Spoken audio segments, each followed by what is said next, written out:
Donc, bien aimé, une chose à laquelle nous devons vraiment veiller, c'est de nous poser la question, est-ce que je suis ce disciple que le Seigneur recherche? Est-ce que je suis ce disciple avec la disposition à la transformation que le Seigneur veut voir?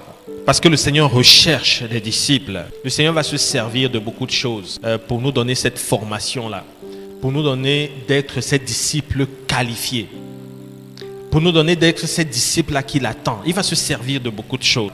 La prédication, telle que ce moment que nous pouvons avoir, où le Seigneur peut nous parler, il peut nous enseigner, il peut nous dire un certain nombre de choses, mais aussi pas des exemples.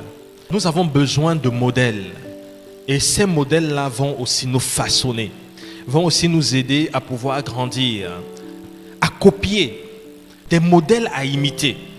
L'apôtre Paul pouvait dire à Timothée, « Soyez mes imitateurs, comme je le suis moi-même de Christ. » Donc, nous avons besoin des gens qui nous aident à voir que c'est possible de vivre une vie de foi. C'est possible de vivre une vie engagée. Possible de vivre une vie disciplinée. C'est possible de vivre une vie d'évangéliste. C'est possible.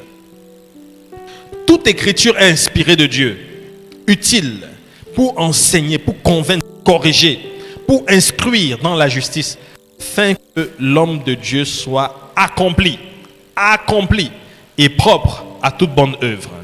Le Seigneur va donc se servir pour nous amener à mettre la parole de Dieu en pratique comme il le désire, pour nous amener à être ces chrétiens passionnés et éveillés. Il est important que nous puissions nous disposer à la prédication insistante de la parole de Dieu. Et il va le dire à Timothée, prêche la parole devant Dieu et devant Jésus-Christ, qui doit juger les vivants et les morts. Au nom de son apparition et de son royaume, prêche la parole. Mais il ne s'arrête pas là. Il dit, insiste en toute occasion, favorable ou non, reprend, censure, exhorte, avec douceur et en instruisant. Car il viendra un temps où les hommes ne supporteront pas la saine doctrine. Ce temps-là est déjà là et va s'amplifier davantage. Où les hommes ne supporteront pas la saine doctrine. Donc le remède, c'est quoi? Il dit, pour avoir des ouvriers de qualité, pour avoir des chrétiens de qualité, alors prêche la parole, insiste en toute occasion. Ici, il n'est pas en train de parler de l'évangélisation, d'accord? Où tu trouves quelqu'un qui est en train de travailler, il dit que je n'ai pas le temps. Tu dis que tu vas seulement m'écouter. Non, ce n'est pas de ça dont il parle. Ici, la prédication dont il parle, c'est de cette prédication exposée aux croyants. C'est cette prédication à laquelle le croyant doit pouvoir se disposer. Parce que c'est avec l'insistance de la parole de Dieu que le Seigneur va perfectionner notre compréhension et notre disposition à la mettre en pratique. Insiste.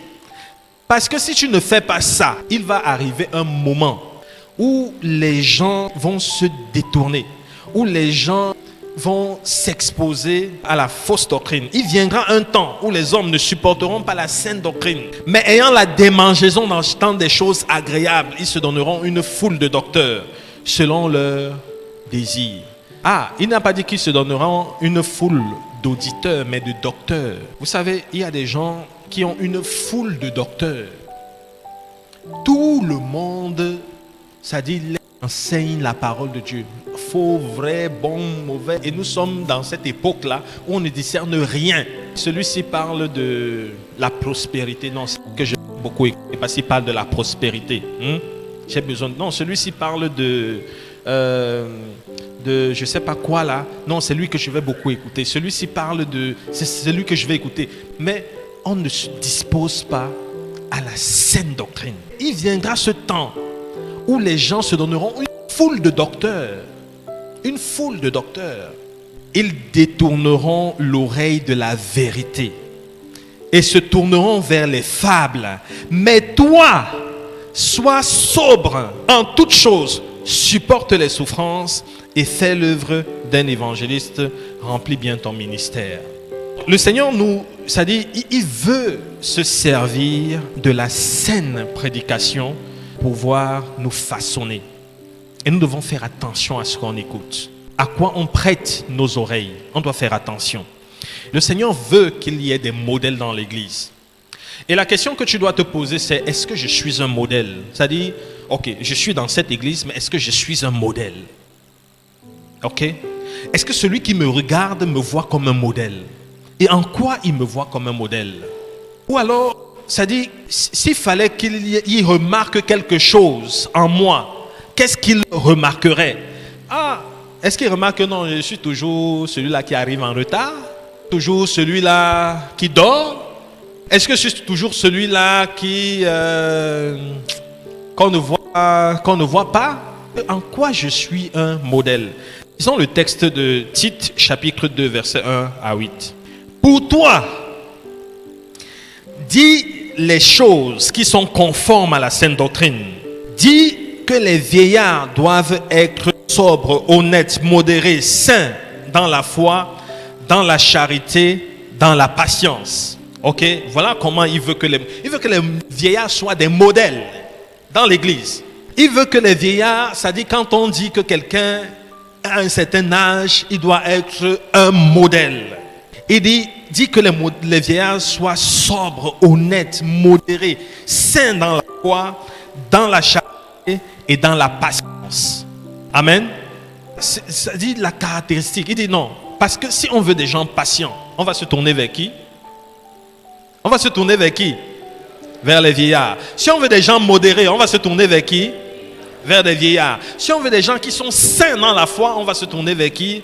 Vers des vieillards. Mais ce serait très curieux que dans cet enseignement que Paul donne à Tite, et que ce soit les vieillards qui commencent à dire non vraiment, moi je suis, voit des vieillards impatients, voit des vieillards à qui on ne voit pas comme des modèles de foi et tout ça, non. Parce qu'il veut que l'Église soit chargée de modèles. Et il leur dit comment démontrer qu'ils sont des modèles pour les autres. Et puis il parle aux femmes. Il veut aussi que les femmes âgées soient aussi des modèles. Il dit au verset 3, dit que les femmes doivent avoir l'extérieur qui convient à la sainteté. Doivent avoir l'extérieur qui convient à quoi? À la sainteté. C'est l'apparence, c'est l'habillement, c'est le caractère, c'est qui nous met en contact avec des autres, qui convient à la sainteté. La sainteté, ça veut dire mettre à part, réserver. La sainteté, c'est ce qui te rappelle Dieu. C'est-à-dire quand on voit une maman, une femme âgée, qu'elle donne envie de glorifier Dieu. C'est-à-dire de rendre gloire à Dieu, qu'elle nous rappelle la crainte de Dieu.